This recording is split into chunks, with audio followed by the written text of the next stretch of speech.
Welcome back. I'm talking with Barbara Barrett, Executive Director of Frontier Duty Free Association. Before we went to the break, we were talking about the impact on the lockdowns on the duty free shops. Barbara, the Frontier Duty Free Association produced a report that talked about a 45% decline in summer business. Can you tell us about this? So once the border was essentially open again, that is more than essential workers were allowed to travel over the border. We still had ArriveCAN as a requirement to cross back into Canada, and we had vaccine requirements for people to come into the country.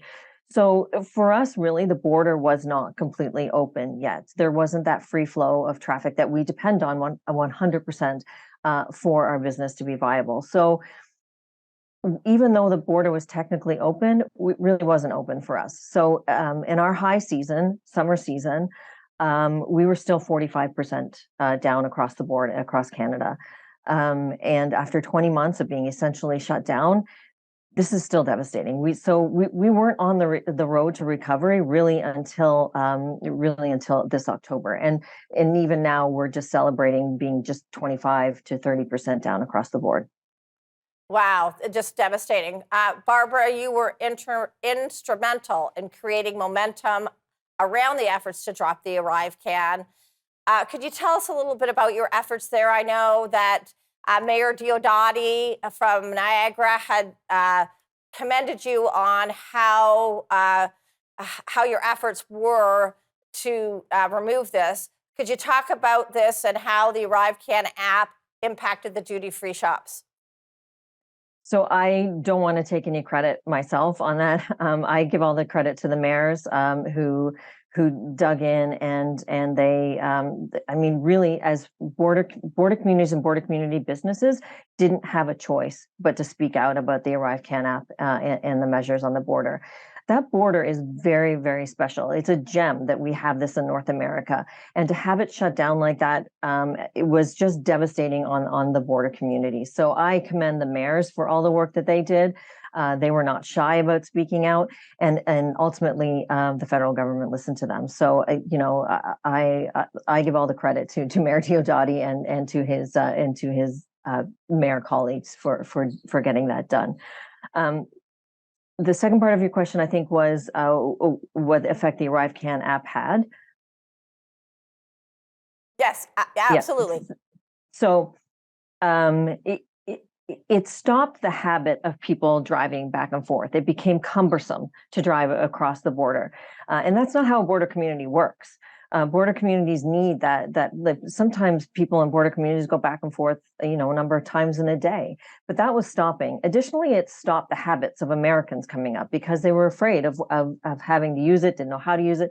Seniors were having a very difficult time using it and just would decide not to come across the border at all instead of trying to use the ArriveCAN app. So bus loads full of tourists were just not coming. If you talk to officials at the border, they would say, oh, we have 95% compliance using the ArriveCAN app. It's great. But what they weren't taking into account was the fact that people were just deciding not to come at all. Absolutely. And I know people that would go for groceries or go for the weekend, on both sides of the border, that just decided that was just too cumbersome. The elderly, families going to hockey tournaments, all of that came to a grinding halt. But Barbara, what is the biggest challenge for your associated companies today? How are they going to dig themselves back out of this hole? So a couple things. We need help with getting the word out there to Americans, to others who may not know that the ArriveCAN is now optional and that the border is now unsticky, is one way to put it. That education hasn't gone across the border, and the habits have changed. Americans have changed their habits now. Not all of them, but a number of them have changed their habits. So we need to re-educate so that we can get those habits back and get the Americans coming back over the border and getting that free flow of traffic back and forth the border again. The other thing I would say that we need as a group of an industry that is licensed by the government, that was shut down because of the decision to close the border. We need help financially to get us through this long, cold winter after being basically shut down for 3 high seasons. So advertising, get people to come back and help you get through the season. We need to go to break, but when we come back, we're going to hear more about how we can help the duty-free companies on the border. We'll be right back.